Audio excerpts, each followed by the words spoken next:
Hello, everyone. Dear viewers of the channel, I am Helena, the Guardian of Secrets, a researcher of mystical phenomena, and here with me is Vadym, a historian interested in folk culture. And together, we delve into the depths of Ukrainian traditions, often finding ourselves on the thin line between myth and reality. Today, Helena has promised us a particularly intriguing topic, Ukrainian shamanic practices. I confess, the term shamanic itself raises my historian's eyebrow when applied to our traditions, but I'm eager to hear your perspective, Helena. Vadym, my dear skeptic, it's precisely that thin line where the magic truly lives. While the term shamanism might evoke images of Siberian or Amazonian cultures, I believe the essence, the ability to journey to other realms, communicate with spirits, and facilitate healing through altered states of consciousness, was deeply rooted in ancient Ukrainian practices. We had our own unique expressions, our own volkhvy, znakhari, and even molfari in the Carpathians, who performed functions strikingly similar to what ethnographers describe as shamanic. These weren't just healers, they were intercessors between worlds, guardians of cosmic balance. I appreciate the nuance, Helena. It's true that terms like znakhari, healers, vorozhbit, diviners, or volkhvy, priests/magicians, are more historically accurate for our lands. My primary concern lies in the often anachronistic application of shamanism as a blanket term, potentially oversimplifying diverse indigenous spiritual practices. However, if we focus on the core elements you mentioned, altered states, spirit communication, healing, then yes, there are undeniable parallels. My question then is, what specific practices or rituals within Ukrainian tradition would you highlight as distinctly shamanic, particularly regarding healing and what you call spirit journeys? Oh, there are so many. Let's start with healing rituals. Our ancestors understood illness not just as a physical ailment, but often as a spiritual one, a loss of soul, an intrusion of malevolent spirits, or a curse. The znakhari, for instance, wouldn't just give you herbs. She would perform an elaborate ritual, often involving water, fire, wax, or specific incantations. Imagine a ritual where hot coals are dropped into water to burn away fear, or melted wax is poured into water to cast out the illness. The shapes forming in the wax then interpreted as the source of the malady. These aren't just symbolic acts, Vadym. For the believer, they are potent spiritual interventions, reconnecting the individual to the holistic energy of the cosmos. From a historical and psychological standpoint, these rituals are fascinating. The burning away of fear or the casting out of illness through physical means provides a powerful psychological anchor for the patient. The ritual itself, the presence of the respected znaharka, the focused attention, and the community's belief all contribute to what we might now call a robust placebo effect. The very act of doing something, of externalizing an internal problem, can be incredibly therapeutic. The interpretation of wax shapes, for example, is a classic form of scrying, offering the patient a tangible explanation for their suffering, which can be immensely reassuring, and a step towards perceived healing. But what about the spirit journeys? How did our ancestors describe them, and what was their purpose? The spirit journeys. This is where the veil thins, Vadym. Our ancestors believed in a multi-layered cosmos, much like many indigenous traditions worldwide. There was Yav, the physical world, Prav, the divine law, the realm of gods, and Nav, the underworld, the realm of spirits and ancestors.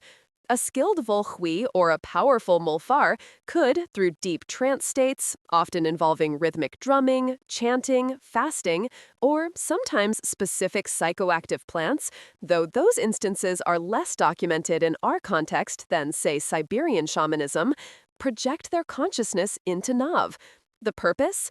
To retrieve a lost soul fragment from someone suffering from deep trauma or illness, to negotiate with ancestor spirits for guidance, or to divine the future by observing patterns in the spiritual realm. There's a chilling legend about a Carpathian molfar who, to heal a village plagued with an unknown sickness, had to journey into the Chorna Hata, the Black House in Nov itself, battling the spirits of disease that guarded it, bringing back not just a cure, but also the fragmented souls of those who had already perished, offering them peace. Imagine the courage, the conviction required for such a journey. That's a captivating legend, Helena, and it perfectly illustrates the profound belief systems at play. From my perspective, the spirit journey or projection into Nav, as you describe it, sounds very much like what modern psychology terms an altered state of consciousness or trance state. These states can be induced by various methods: sensory deprivation or overload, hyperventilation, prolonged rhythmic activity like drumming, or even self-hypnosis. In such states, the brain can generate incredibly vivid, immersive experiences that feel intensely real to the individual. The Chorna Hata could be a symbolic representation of the shaman's own internal struggle with the unknown, their confrontation with fear, and their psychological processing of the community's suffering. The retrieval of a lost soul fragment can be seen as a powerful metaphor for psychological integration, helping an individual overcome trauma by symbolically reclaiming parts of themselves that felt lost or broken. But is it only a metaphor, Vadym? Don't you think that the very act of believing in the possibility of such a journey, of having someone who can undertake it on your behalf, activates a deeper healing mechanism that transcends mere psychology? It speaks to our primal need for meaning, for connection to something larger than ourselves. Our ancestors saw the world as alive, imbued with spirits in trees, rivers, and mountains. The volkhvy weren't just psychologists, they were conduits to this living, breathing cosmos. They understood the energetic imprint of places, the power of sacred groves. Losing this knowledge, this connection to the spiritual landscape of our land, is, I believe, a loss of part of our Ukrainian soul. It's why I strive to revive these stories, to help us understand where we come from. I agree wholeheartedly on the importance of understanding and preserving this cultural heritage. The power of belief is immense, and its role in healing, even in modern medicine, is increasingly acknowledged through studies on the placebo effect and the mind-body connection. I'm not dismissing the efficacy of these practices within their cultural context, but rather trying to understand the mechanisms. For example, the power of sacred groves can be understood through the lens of ecological wisdom, understanding beneficial plants, natural rhythms, and the psychological comfort derived from nature. The volkhvy might have possessed extensive knowledge of ethnobotany, understanding which herbs could induce altered states, relieve pain, or boost immunity, often framing this knowledge within a spiritual narrative. It's a pragmatic wisdom wrapped in mystical symbolism. And that's precisely the double conclusion we often reach, isn't it? That the pragmatic wisdom, the deep understanding of nature and human psychology, was so seamlessly interwoven with the spiritual and the mystical that to separate them is to diminish the power of the original practice. The shamanic practices, whether you call them volkhvy's journeys or znakharka's rituals, were holistic. They addressed the physical, emotional, and spiritual needs of the individual and the community, viewing health as a state of balance with the entire cosmos. It wasn't just a broken bone, it was a broken connection to one's ancestors, to one's land, or to the spirits. Exactly. And understanding this holistic approach gives us invaluable insight into the worldview of our ancestors. It shows us how they navigated illness, fear, and the unknown, providing not just physical remedies, but also psychological comfort, social cohesion, and spiritual meaning. The rituals were communal acts, reinforcing cultural values and strengthening the bonds within the community.